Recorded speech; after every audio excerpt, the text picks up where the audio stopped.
Shalom Channel Injili. Saat ini kita akan mendengarkan presentasi Saudara Andi dengan judul makalah Kedaulatan Allah akan Dosa. Dipersilahkan. Baik, saya akan mempresentasikan hasil makalah saya yang berjudul Kedaulatan Allah atas Dosa atau Kejahatan. Sebagai latar belakang saya di sini yaitu pada mulanya Allah menciptakan langit dan bumi. Manusia tak dapat mendahului Allah, dia selalu mengambil langkah pertama. Dia senantiasa pada mulanya sebelum manusia ada. Allah sudah bekerja sebelum manusia tergerak untuk mencari Allah. Dia sudah mencari manusia terlebih dahulu. Dalam Alkitab tidak terlihat manusia berusaha mencari Allah, tetapi Allah selalu berperkasa mencari manusia. Adapun yang menjadi permasalahan atau rumusan masalah dalam makalah saya itu: 1. Pengertian kedaulatan. 2. Kedaulatan Allah yang alkitabiah. 3. Apa itu dosa? 4. Dosa yang pertama dalam kejatuhan manusia. 5. Apa saja dosa atau kejahatan dalam Alkitab. 6. Alkitab akibat dosa atau kejahatan. 7. Pelaksanaan hukuman dosa yang sesungguhnya. 8. Diperbudak dosa. Langsung saja, mengetahui kedaulatan Allah atas kejahatan atau dosa terhadap manusia yang terjadi dalam dunia ini, dan bagaimana itu dosa dan kejahatan yang dilakukan manusia tersebut. Bagian A, pengertian kedaulatan Allah. Kedaulatan Allah adalah doktrin yang paling penting dalam teologi reformen. Karena melalui doktrin tersebut kita bisa mengetahui bahwa peristiwa apapun yang terjadi, baik alamiah maupun rohania, tidak pernah lepas dari apa yang ditetapkan Allah sejak mula, yang dinyatakan juga dalam pengetahuannya atas rancangannya yang terbaik bagi setiap ciptaannya. Kedaulatan Allah selalu berkaitan dengan penentuan dan keputusan Allah sebelumnya. Kedua, bagian B, bagaimana kedaulatan Allah yang alkitabiah. Peristiwa yang terjadi dalam sejarah yaitu peristiwa kejahatan hukum yang dilakukan di zaman Pontius Pilatus merupakan wali negeri penguasa Romawi yang membuat peristiwa ketidakadilan yang menimpa Yesus ternyata diizinkan untuk rencana keselamatannya. Di sini dimana juga pas peristiwa penyaliban Tuhan Yesus, itu semua ada rancangan untuk bisa sebagai tanda penyelamatan manusia atas dosa. Bagian C, pengertian dosa atau kejahatan. Kata dosa adalah afon, artinya kejahatan, kesalahan atau hukuman yang berakar pada suatu inti yang artinya menyesal. Kata resta biasanya diterjemahkan sebagai pelanggaran, digunakan dalam batas pemberontakan. Kata haya merupakan kata kunci, dan kata yang seiring dipakai untuk istilah dosa, artinya menghilangkan atau jalan.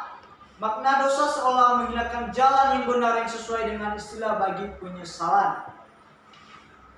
Manusia berada di bawah penghakiman Allah. Setiap manusia kan mempertanggungjawabkan perbuatannya sendiri di hadapan Allah, bahkan setiap kata yang diucapkannya. Bisa kita lihat atau kita baca dalam Matius pasal 12 ayat 36. Hukuman itu tak terelakkan, tetapi beratnya hukuman diberikan sesuai dengan beratnya kejahatan yang dilakukan. Adapun dosa menurut seorang ahli yaitu Agustinus, yaitu dosa adalah suatu kenyataan di dalam diri manusia. Juga hubungannya antara dosa dan hukuman tidak dicari dalam suatu kekuatan di luar manusia, melainkan di dalam manusia itu sendiri. Dosa itu sendiri tumbuh dalam setiap kehidupan kita manusia. Apa yang kita perbuat bukan dari orang lain, melainkan dari diri kita sendiri. Manusia yakin dapat mencukupi diri dan menutupi diri. Dengan berbuat demikian yang menjadi hamba dosa. Bagi Thomas, manusia pertama dapat menyebabkan keturunannya dilahirkan dalam keadaan dosa, asal di mana rohnya tidak tunduk kepada Allah, melainkan jauh dari Allah.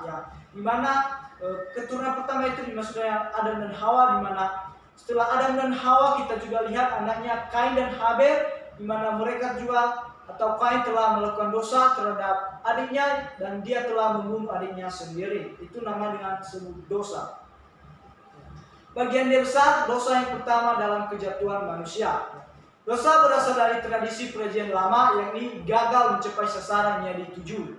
Sedangkan dalam perjanjian baru artinya yang memiliki gagasan dasar yang sama dengan istilah hata, yaitu tidak mencapai sasaran yang tepat.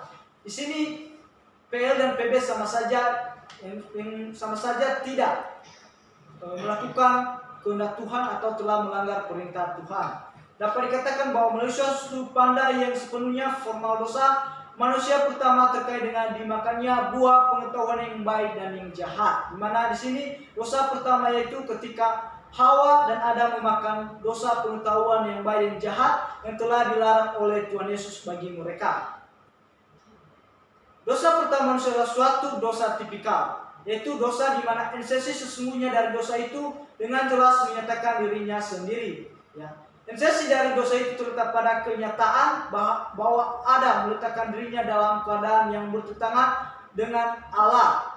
Ia menolak untuk meletakkan kehendaknya di bawah Allah dan menolak membiarkan Allah menentukan seluruh jalan hidupnya. Ya, di mana di sini Adam lebih mendengarkan perkataan istrinya atau Hawa. Ya, sedangkan yang menjadi kepala dalam suatu keluarga itu adalah laki-laki. Tetapi Adam waktu itu lebih menuruti keinginan istrinya daripada kehendaknya sendiri atau kehendak Allah.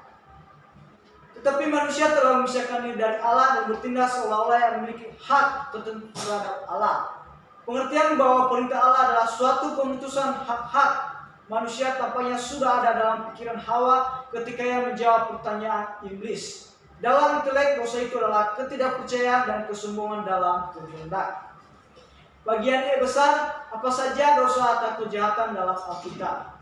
Pertama, dosa yang tak disengaja. Bisa kita buka saudara-saudari yang terdapat dalam Bilangan pasal 15 ayat 27 sampai 28 dan kejahatan manusia.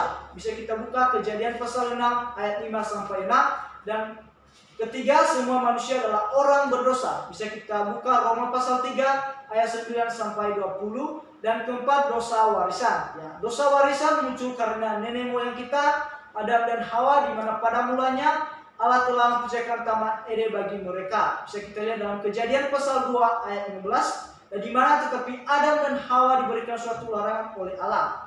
Ya, mereka tidak boleh memakan buah yang ada di tengah taman itu, yaitu tentang buah pohon yang baik dan yang jahat. Adam dan Hawa malah melanggar perintah yang telah diberikan oleh Allah karena mereka tergoda oleh iblis yang menjelma menjadi ular. Adapun bagian F, akibat-akibat dosa atau kejahatan. Ya. Kejatuhan manusia ke dalam dosa di Taman Eden bukan merupakan kejadian masa lalu yang terpisah dari masa kini. Dalam arti hanya mempunyai akibat yang sedikit bagi manusia yang hidup pada masa kini. Peristiwa kejatuhan telah membuat semua manusia berada di bawah keteriakan dosa. Ya, bisa kita buka dalam Roma pasal 15, pasal 5 ayat 12. Adapun di sini bagian H itu manusia diperbudak oleh dosa. Ya. Ketika Adam dan Hawa berbuat dosa, yang dicita-citakan adalah kebebasan, ya. Yaitu kebebasan dari pemerintahan Tuhan Allah, dapat menentukan sendiri mana yang baik dan mana yang jahat. Akan tetapi nyatanya yang didapatkan adalah perbudakan, yaitu menjadi budak dosa.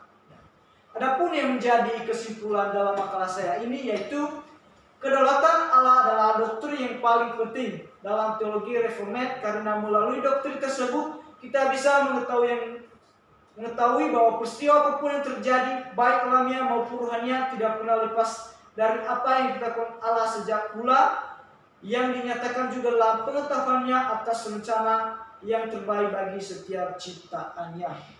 Demikian presentasi saya.